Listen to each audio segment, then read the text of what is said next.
Bismillahirrahmanirrahim. Assalamualaikum warahmatullahi wabarakatuh. Alhamdulillah, salatu wassalamu ala rasulillah wa ba'du.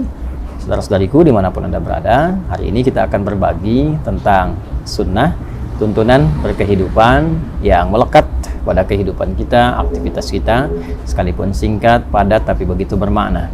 Sunnah ini didapati dalam salah satu hadis Nabi SAW yang diriwayatkan oleh sahabat Abu Hurairah radhiyallahu ta'ala anhu.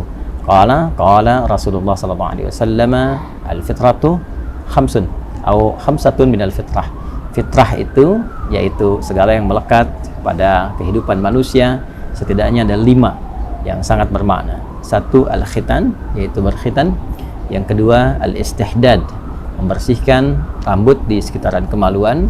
Kemudian yang ketiga, natful ibti, ya, yaitu mencabut atau membersihkan di bulu ketiak. Yang keempat, qasus syarib, yaitu menipiskan kumis. Dan yang kelima adalah taqlimul adfar, yaitu memotong kuku. Dari 5 hal ini kita akan mengambil satu untuk memberikan praktikal yang singkat dan mudah untuk dipahami, yaitu tentang memotong kuku. Dan melekat ini disebut dengan fitrah karena membersihkan, memotong, merapikan kuku adalah bagian yang menunjukkan tentang kebersihan yang memang menjadi bawaan fitrah manusia, cenderung hidup lebih bersih, lebih rapi, lebih indah, dan lain-lain sebagainya. Dan kuku adalah bagian yang melekat pada kehidupan kita. Karena itu, insan beriman, orang Islam itu mesti tampil dengan bawaan fitrahnya, senang dengan kebersihan, kerapian, termasuk mengatur tentang kebersihan dan kerapian kukunya.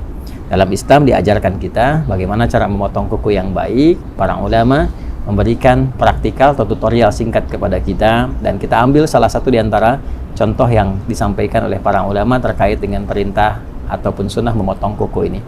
Al-Imam An-Nawawi dalam konteks memotong kuku, beliau mengajarkan kepada kita, ya khususnya ya sekarang saat saya mengambil video bersamaan dengan hari Jumat, ya ada sunnah untuk memotong kuku.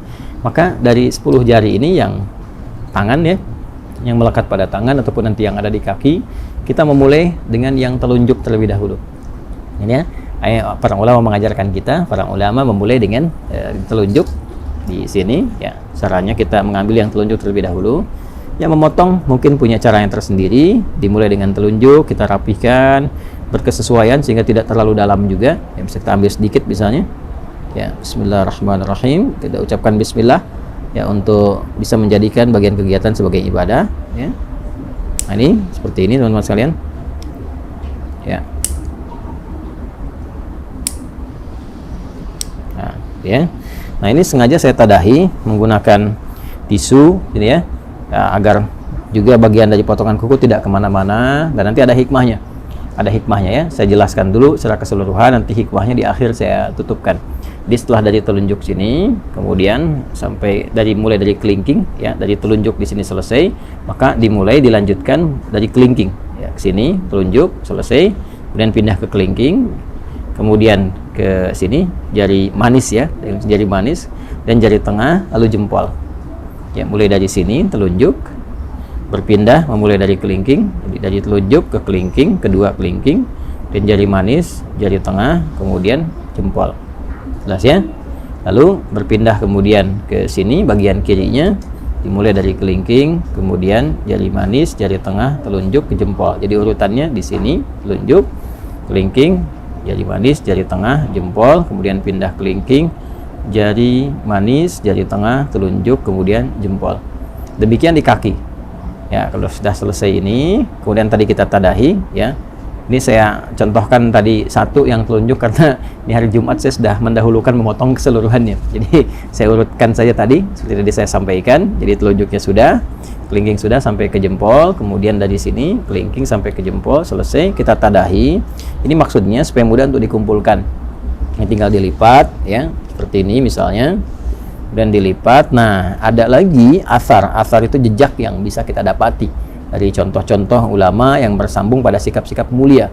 Ya, biasanya nanti sampai ke sahabat atau sampai juga kepada Nabi Sallallahu Alaihi Wasallam. Nah, dari kalangan sahabat ada yang membiasakan seperti Ibnu Umar, ya, atau hadis-hadis, riwayat-riwayat yang disampaikan oleh Imam Sufyan Ats-Tsauri misalnya, ya, memberikan kesan kepada kita bahwa setelah selesai potong kuku ini akan lebih baik kalau bekasnya bisa dikuburkan. Ya, walaupun bukan kewajiban, tapi dianjurkan untuk dikuburkan seperti rambut ya ataupun kuku dengan dua tujuan. Tujuan yang pertama adalah menghormati di bagian dari tubuh kita yang telah Allah ciptakan sehingga bisa menjaga kemuliaannya.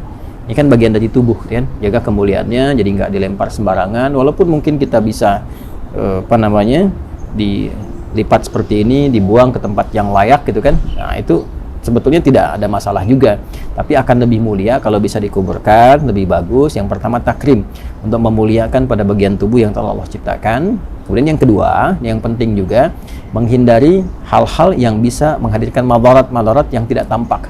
Ya, madarat itu hal-hal yang membahayakan kepada diri tapi tidak tampak.